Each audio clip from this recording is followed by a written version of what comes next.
الف زان و زنا کافی من پیکم آنا کن بی زبان و زنا کافی من پیکم بان الف دو زران الف دو زران الف دو پیرو آن این بی دو زربان بی دو زربان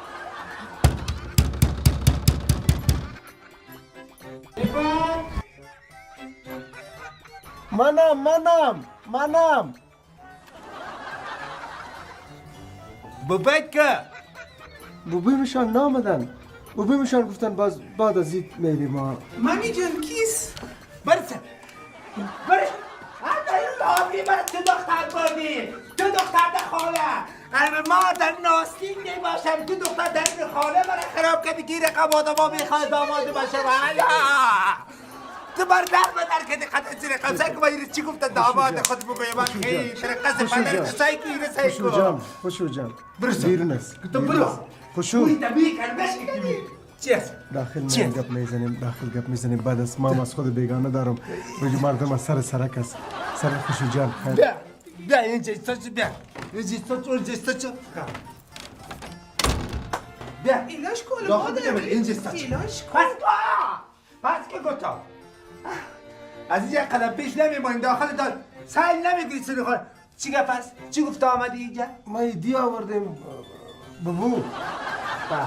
دختر آبری من نه خوشو یه خوشوی من یک دقیقه تو واری چیز که در این خانه شیشته باشه در مادر و پدر که آبرو میمانه که قوقه قریبان مادر چی صورت این سلسلک داری کی؟ نامزادم است فرض کن فردا از خواب بیدار میشی زن و دختر هیچ نیست از تمام دنیا گم شده چی میکنی؟ چی کنم بگم این حکومت مقصر از بیادر دوا بچه خود با خاطر چیست؟ افعال جان مردم مال مردم پیسه مردم حکومت مقصر میدانی؟ آه